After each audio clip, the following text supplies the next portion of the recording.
What is up, all you Slashaholics? Welcome to Slash Sisters. I am Slash Sister Hallie. Hey, I got through it that time. You did it! And I am Slash Sister Jen, and we want to welcome you back to our channel for horror movie reviews by true horror movie fans. That's us. It is. You know, and you, because you're here. That's right.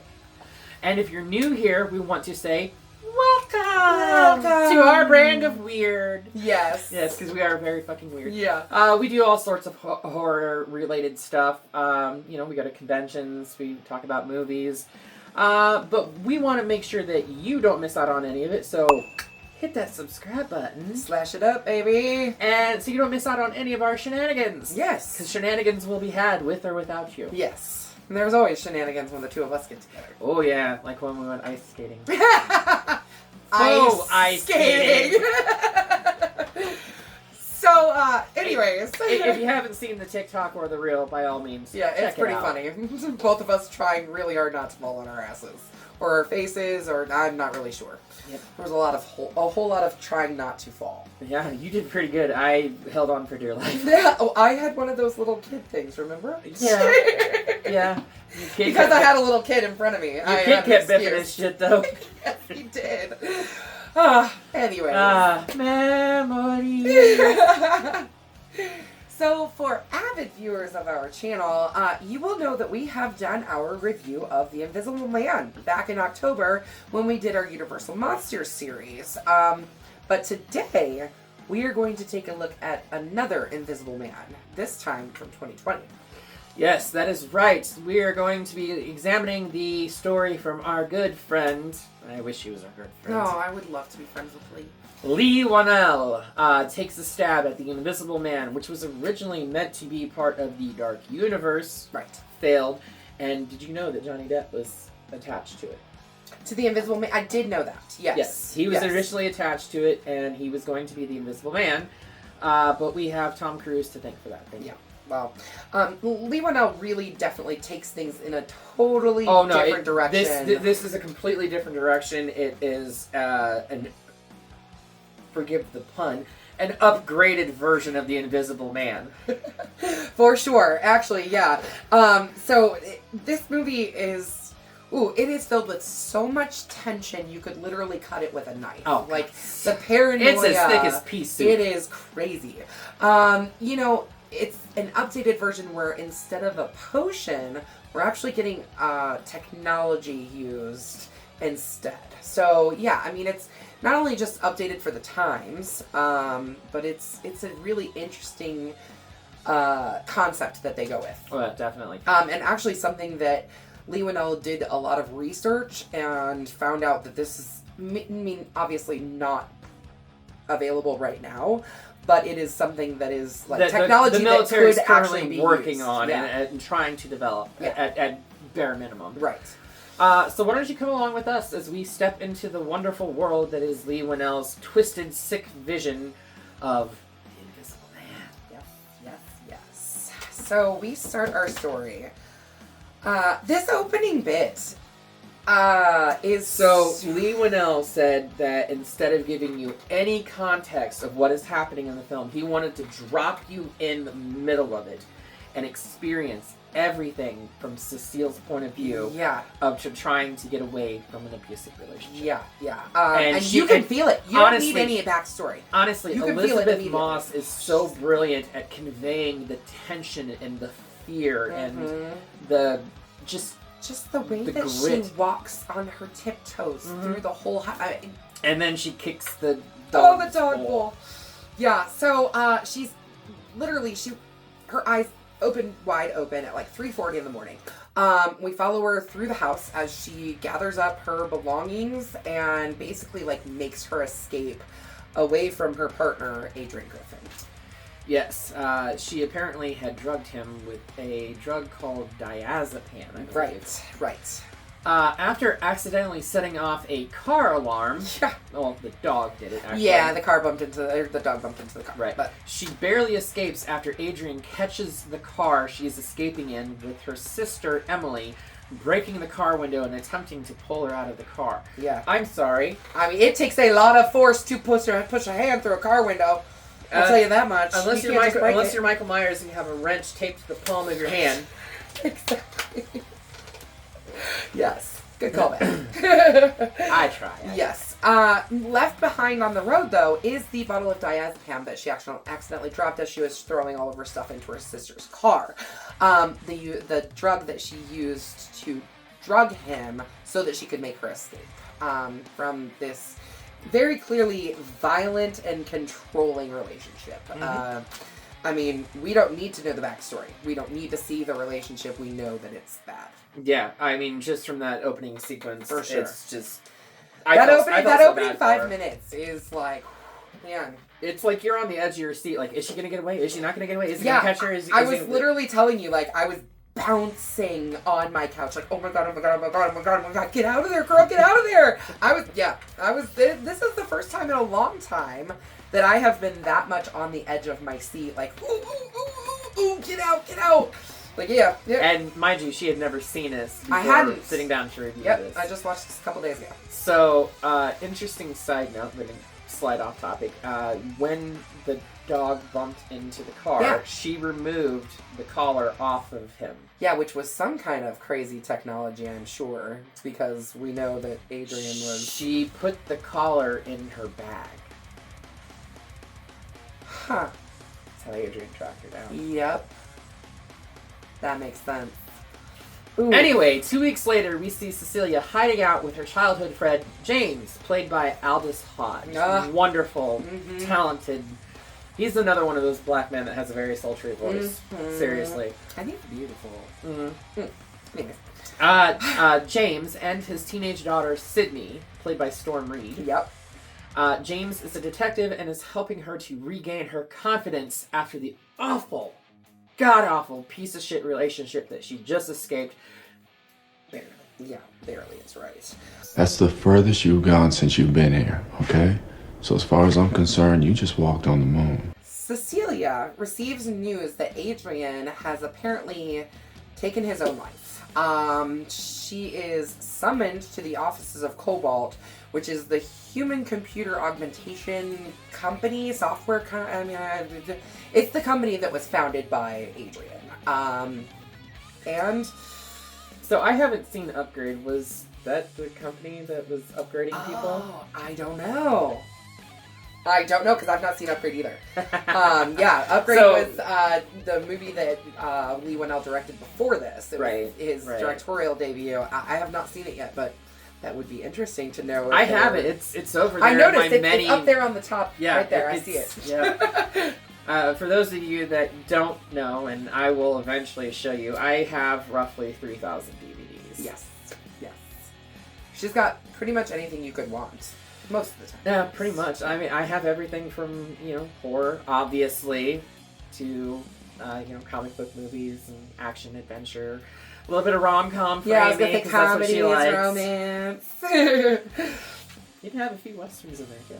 Yeah. So she's received news that Adrian is dead. Apparently by his own hand. Or is he? Right. Adrian's brother, which I love the fact that the actor that they have for him playing his brother, they put him in suits that were intentionally too small for him to make him feel like he was out of place. Okay. It gave a creepier feel to him whenever he was on screen because his clothes were a little tighter on him than he would have liked. But he's Adrian's brother, and he happens to be his fucking lawyer. Go figure. Informs her that Adrian has left her $5 million. Yeah. Even though Tom Which, let believes me she's just a gold say, digger. this dude is loaded. I don't know how he can think that she's a gold digger. Like, clearly he didn't want her working. He wanted to control every aspect of her life. He did. He wanted to have his fingers on top of her at all times. Like, how could she be a gold digger if she was in such an awful, abusive relationship? And Tom even says something to the effect of, like, yeah, my brother manipulated me too. But, yeah. Full of shit. Anyways, Cecilia begins to suspect that there is a presence inside the house. She's still living with James and Sydney. But yeah, several strange events kind of things being in the wrong places and stuff like that. The first real big thing that happens is she's laying in bed with Sydney, and she wakes up because she feels like there's a presence there. Before she wakes up, though, there is flashes, and you hear a camera shutter. And the sheet was pulled off of them. Yeah. So somebody was taking pictures of her while she was sleeping. Her and the 16, 17-year-old child? I mean... Well, she was getting ready to go to college. Okay, so maybe she's 18. But still, like, that's creepy. Right. Yeah. Honestly, when she tries to pull the sheet back, there's feet standing on it. Yeah. Which instantly gives you the feeling like you're watching a ghost story. Uh-huh. And that was intentional. Because of the sheet and the way that, It was very intentional because Leigh Whannell, when he was sitting down to discuss how he was going to do this, he was talking to producer Jason Blum, who was a producer on Paranormal Activity. And Paranormal Activity did all of their special effects on a minuscule Very tiny budget, yes. So Leigh was trying to figure out ways to incorporate tiny effects to optimize the fear. Yeah, whether that's pulling, like you had said earlier, using strings to pull doors open and things like that. I mean, using real old-fashioned tricks to make things work. And I mean, that's what they did in the original. Yep. So yeah, basically James just kind of like assures her that she's traumatized and just being paranoid. Right. So she eventually does get over her paranoia of not wanting to leave James's place and goes for a job interview. But during the interview, she realizes that the contents of her portfolio have been removed. And they're just gone. And it's like she's like, I don't know what happened. I know I put it in there. And the guy's like, don't worry about it. You can email me later. Right. And he tries to discuss with her what they do and like the aspect of whatever. And she like stands up and she's like groggy and then bam. Yeah. She passes the F out. Yeah. When she comes to, she is in the hospital and the doctor says that she had very high levels of diazepam in her system, which she is pretty upset about because she stopped taking it. Well, she lost it. She lost her diazepam on the road the night that she escaped from Adrian. So yeah, she's like, basically that's impossible because I don't have diazepam to take. I also want to know how the fuck he got it in her system. I want to know that. I mean, in a water bottle?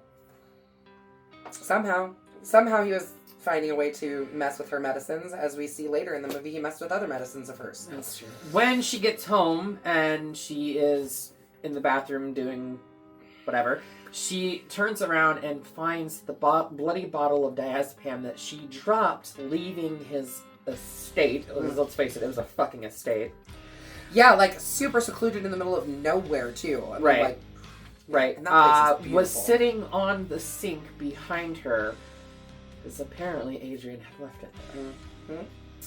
Yeah, so Cecilia and James eventually kind of go to meet with Tom, and they're like, look, I know, she takes James with her, but she's like, I know he has found a way to make himself invisible. That he would walk right up to me, and I wouldn't be able to see him, but that he would leave me a sign, so that I'd know he was there. He has figured out a way to be invisible. And he's fucking with me, basically. And she's like, he faked his death, and I know he's using whatever shit you guys been working on here at Cobalt, right, to fuck with me. Yeah, she's like, he's become invisible. I just know it. That doesn't sound crazy. I don't know what Huh? Later that evening, while Cecilia and Sydney are together, an invisible force hits Sydney in the head. It happens so fast. It looks like it punches her, but Cecilia's not even close enough to her for it to have been her. Right. But I was trying to figure out if it hit her in the face or if it hit her in the side of the head. It's kind of hard to tell because it's definitely it's definitely somewhere along the side of the head or the face. But yeah. But anyway, the invisible force knocks her back, and Sydney starts screaming for her dad, and they believe that it was Cecilia who attacked her. Yeah. Basically, the people around Cecilia see Cecilia breaking down, and they think that she's actually just going insane. Which, If you had an invisible person fucking with you all the time, you probably would go insane. Honestly, to be fair, if you were telling me shit like this, I would think that You were would be like, nuts. Jenny, we need to take you to the hospital, honey. Something's wrong. You're going crazy. But, I mean, that's kind of the intent, right? No, it's like, 100% the intent. He's trying to alienate her and push all of her social friends away from her, all of her support away from her, so she has no place to go. That's the whole intent behind the film, and it's brilliantly done. Yeah. Well, and it also like highlights how gaslighting in a relationship works. Oh God, yes. And how really abusive, ugly relationships, even if there's not physical abuse, there is a lot of mental abuse in this situation. Oh, I mean, definitely. they never show, at least before he dies, they never show him physically abusing her. She never talk about him physically abusing her. But it doesn't matter, because that mental abuse, the psychological abuse is what, I mean, that control is what he's always wanted. But anyway, so while she's alone at the house, she tries a bunch of different things to basically trying to draw him out, or catch him. She pours coffee grounds all over the floor, Yeah. and then puts herself in the corner. Yeah, looking for his waiting for footprints his and footprints stuff. to show up. And then she carries on basically a conversation with him, not knowing if he's there or not. And Again, way making yourself look crazy. Again, yes, but there's nobody there. So. Right. But the way it's shot, you feel the tension. You feel like there actually is somebody there. Yeah. Whether there is or not, you feel like there's a presence there. Well, that's the thing about this film, is that like it takes you on this journey with her, where you don't know if it's happening or not. She doesn't know if it's happening or not. You don't know. I mean, like the tension building in this movie is it's good. The tension is so good. Right. So, anyways, she ends up finding Adrian's phone in the attic. She calls his phone first. Yes. And hears It a buzzing, vibing from the attic. Mm-hmm. Which Where she immediately- also finds the contents of her work portfolio. Right. Yeah. Right. So she goes up into the attic to investigate. She takes the house phone with her, proceeds to call Adrian's phone again, and then sees it vibing over off into the corner. She goes over to it, picks it up, and then a text from an unknown number comes in saying, "Surprise!" Obviously, she freaks out, goes to get back to the opening of the attic, and feels like there is a presence Yeah, like there. she has a moment where she's like, wait, something, like, right, because you can tell when there's something... you can feel when Right. someone is close, yeah. So she grabs a paint can and dumps it on an invisible person. Which immediately makes him not invisible anymore. Yeah. And then a violent struggle ensues. That is putting it mildly. It is, Yeah. after she gets down out of the attic, she is brutally attacked by an unseen entity. And how they did these scenes is just... Which, if you watch this scene, there's no way in hell he could have gotten that paint off him that fast. No, because she goes to the sink and it's like, there's paint running. Like, I'm sorry, latex paint doesn't just wash off of you. Well, it does, but it Not doesn't like wash that. off like that. Not a super high-tech suit that's covered in cameras and whatever else. No. But, so there's our first indication that there are multiple invisible men. She goes to Adrian's home to investigate his lab. I think she's just going there to find anything that she can help to tie him to this. Yeah, for sure. Where she finds an additional invisible bodysuit, confirming her suspicions that somehow he's invented an invisible technological suit that basically turns you invisible. as long as you're quiet. Yeah, pretty much.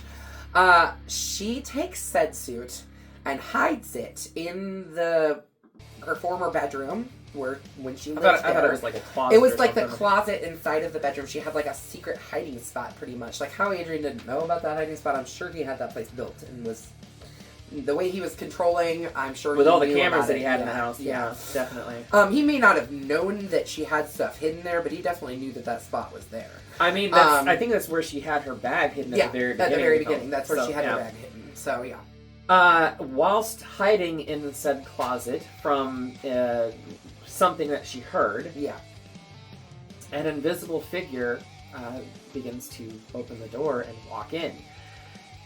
She fights him, and there's a struggle, and she escapes with the help of Zeus. Yeah. Yeah. That dog. I love that dog. Good boy. Good boy, Zeus. Good boy. Yeah. So, at this point, she contacts her sister Emily, who is mad at her because Adrian, or maybe Tom, Somebody sent that an was email. not Cecilia. Yes, somebody sent an email from Cecilia's email address to her sister, basically saying, like, I don't want you as a part of my life anymore. Like, you need to stay away from me. Like, all of this stuff. Again, I wish you had died. Yep. I wish you were the one who died instead of Adrian. Yeah. I mean, it was a lot. It was a lot. Yeah, she's basically like, she's literally like, having all of her support ties cut away from her. Yep. Which is what abusive partners do. She does, however, convince her sister to meet her at a restaurant while Cecilia is trying to explain everything to Emily, which I don't even know how you would even begin to describe. Yeah, could you imagine if I sat you down and was like, look, this is what's going on? Right. Randy created an invisible suit and now he's torturing me? An invisible entity slits Emily's throat and places the knife in Cecilia's hand. It's so fluid. It's so fast. It's like, and then the knife's in her hand. So a lot of people have had a problem with that scene because they think that why would she just close her hand up around the knife? He closed her hand around it. He closed her hand around the knife, but he wasn't standing there holding her hand that entire time. Yeah, and but she even never let go of it. Well, but even so, like, could you imagine, like, So Leigh, the shock that you're in at that moment? So Leigh Whannell chalked it up to shock and trauma of seeing your blood relative killed your in front of sister you. murdered in front of you. Yeah, and not just that, but like by an unseen force. Right. Like it happened so Absolutely. that nobody else saw what happened. No one saw what happened except for her. No, all they saw was the aftermath, and they promptly Screamed, tackled her to the fuck ground. out. Yeah. While awaiting trial, Cecilia is committed to a psychiatric hospital, which Of course. makes sense because she is very much exhibiting like signs of going Paranoia. absolutely insane. From the outside to everybody else, like they're like, yeah, get her some help. Right. Like something is wrong with her. While in the hospital, she learns that she is pregnant with Adrian's baby, which there's careful nods at the very beginning that suggest that Adrian might know that she's actually pregnant, or at least is thinking that she's pregnant. When they're laying there, before she wakes up and escapes, he actually has his hand draped over her belly. Yeah, and she lifts it up very carefully and takes it off. He found out that she wasn't taking she was taking her birth control and switched them out for placebos, which, as we know from It. You know what these are? They're gazebos! They're bullshit! Yeah. We'll get to that movie too. We sure will. Tom offers to get the charges dropped for her. Like, how he does that, I don't know. We'll drop the murder charges because I'm rich. Basically. If she agrees to return to him. Agree to have the baby. And go back to him. Implying that Tom really did help Adrian fake his death. Dun, dun, dun. Bum, bum, bum. It works on so many levels. It does. Cecilia refuses the offer and steals a fountain pen from Tom's briefcase before he leaves. Yes. That night, she pretends, or at least does start to attempt suicide. Yeah, because she definitely herself. punctures Yeah. her wrist with the fountain pen. But the intention is to draw the invisible figure out. So that's what she does. And he promptly tries to stop her from unaliving herself. Yep. And she then promptly says, "There you are," and Yeah. starts stabbing the ever-living snot Like, she out just of goes him. crazy on him. Like, she goes ham with that Crazy. fountain I pen. love it. Oh I my love it. god. I mean, really, like, the hospital scene from here out is Right. shit gets bonkers. Right, so in the process of her stabbing him, she inadvertently malfunctions the suit. Right. So To she her can advantage. see him at least flickering in some sense. And the other people in the hospital could too. Right. Which comes really into play helps later. her. It comes really into play helps later. Her. Yeah. So a team of security guards arrive, and basically we see an invisible force. Pretty much, I mean, he's pretty much invisible the entire time that he's attacking the security guards. He takes out the entire security team. Which, I'm sorry, it's one thing to be rich, it's another thing to be rich in developing tech, but to be combative in that format where, they run a cops, whatever. Yeah, but they had guns. They had guns. They have to have some type of training because you have to have at least minimum 6 weeks weapons training to get a firearm. And be able to carry it on a job. Yep. Exactly. So they had training of some kind, and he dispatches them like he's fucking Batman. Oh yeah, he's just like, it's like it's nothing. and honestly, the filming, specifically the guy that gets his head bashed against the wall and then onto the ground, the way that the camera follows everything it's it's so beautiful. It's really, really cool.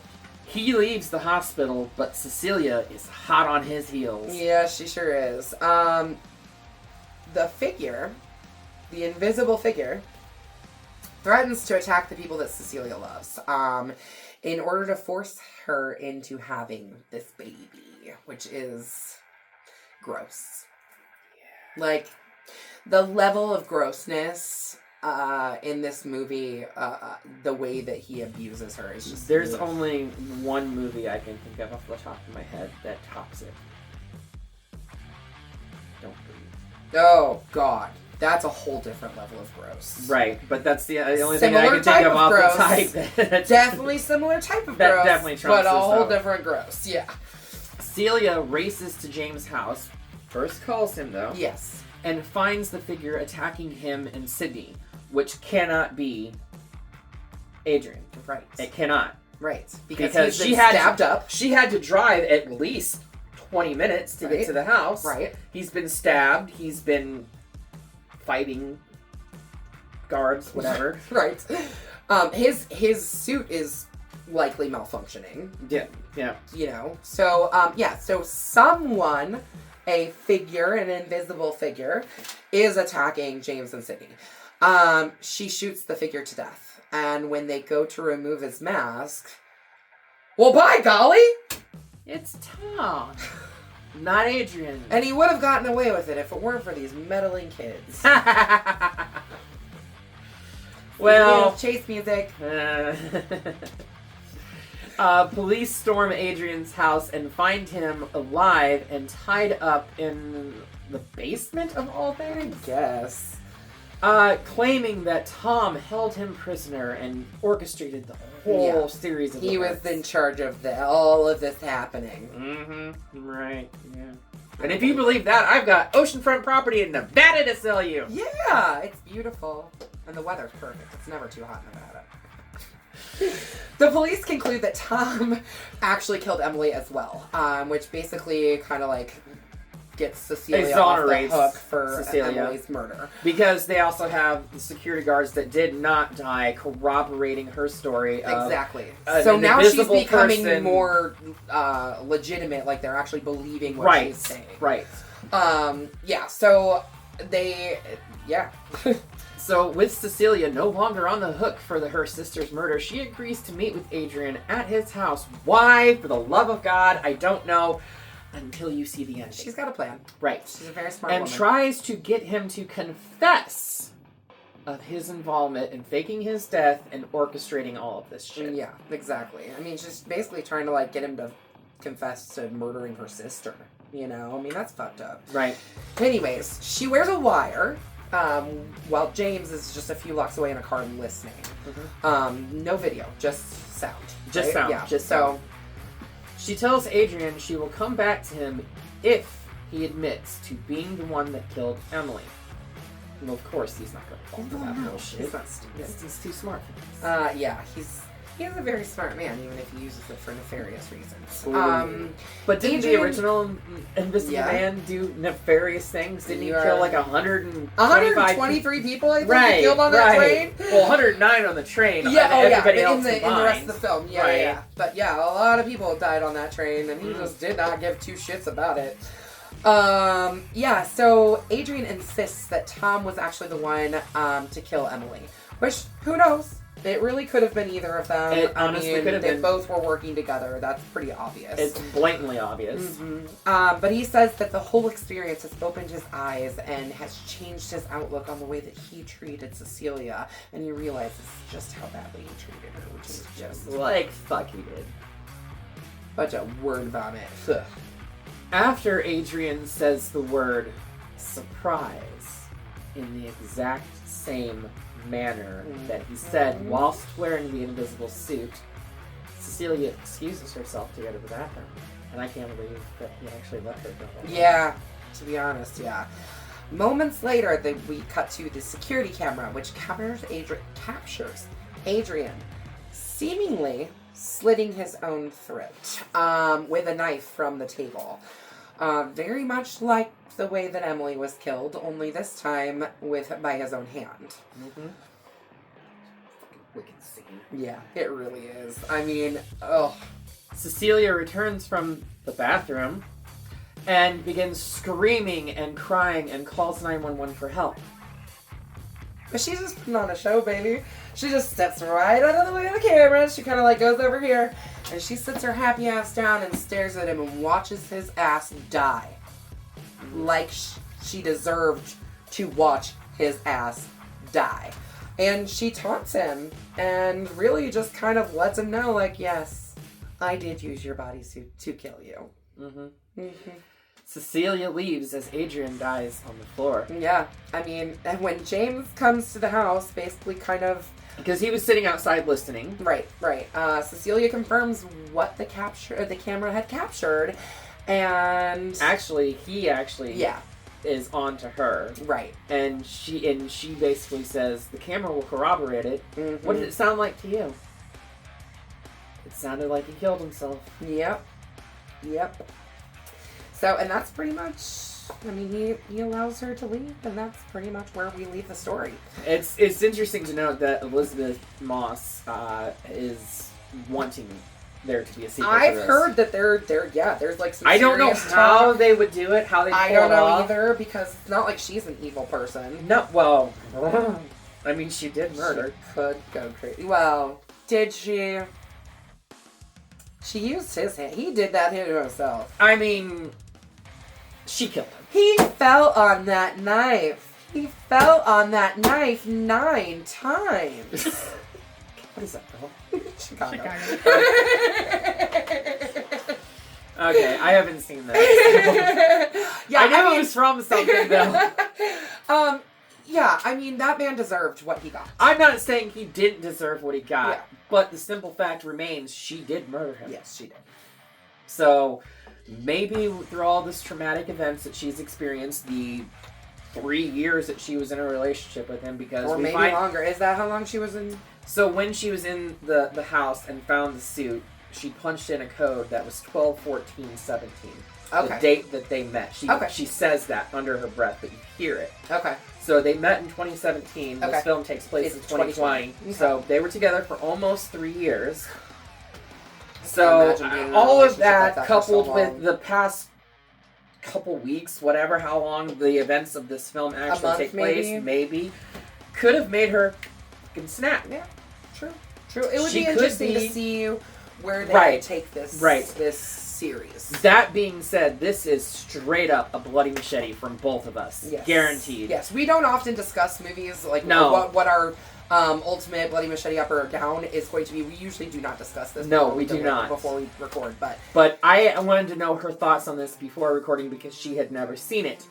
And I know how we are about Leigh Whannell, James Wan, and all those people that are wonderfully I think gifted this in the is field of horror. brilliant filmmaking. It is bonkers. It is brilliant. It is beautifully shot. The pace of it is so good. The pace it keeps is you going the whole heartbreaking. time. Yep. The score, the music compositions that are there in those The tense amount- scenes, like the you quiet. can feel it.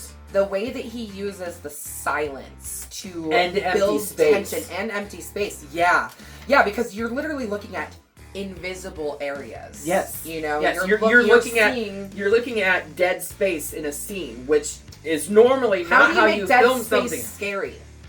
They found a way. Leigh Whannell found a way, and by God, it was scary. I genuinely watched this the first time and was like, oh my God. My skin was crawling. My heart was like pounding in my chest. I felt so anxious the whole time that I was watching it. I could literally feel like my body just tensing up the whole time that I was watching this movie. It's good. If you haven't seen it and you just watched this entire video, what are you doing? What the hell are you this? doing? Get off of YouTube and go watch this shit. It's so good. So good. And with that, we are going to get this out of here. Goodbye. Oh, we hit Amy. That's fine. Yeah, well. Send it back to San Francisco, to the Visibility Land. Yes. Cobalt Industries, I believe. Yes. So what shall we do next? I think we're going to do something that's maybe just a little bit less known. No, it is very less known, because as I'm scouring the internet trying to find clips, I have not found any, by the way. Well. But it is a slasher from middle 2000s. Yeah, which didn't happen a whole lot, to be honest with you. There was a little bit of a lull in slashers in the, from probably 2003 to maybe the early 2010s. Yeah, there wasn't a whole lot of slashers. I would agree with that. Maybe we might have gotten a couple of sequels and remakes in that time. But yeah, we did. But this one is very much an original slasher. Stars a couple well-known actors. Well, and now I've well-known. Jared Padalecki, John Bon Jovi plays in it. Really? Yes. Oh, that's fun. John Bon Jovi plays in this as a teacher. But we are going to be examining the slasher from, I believe it's 2005. That would smack it right down in the middle of our 2005. Time period that we said. Cry Wolf. I'm excited for this because I have never seen this one. So this will be an interesting time for me to watch it too. Right. So come back Watch here. along with me. And come back next week. Watch along with Jenny. Come back next week when we dive into the slasher that is Cry Wolf. Until then, make sure that you slash that subscribe button, stab the like button, and niggling that grave bell so you don't get buried alive in the mix that is the two of you. And we will see you all in the afterlife.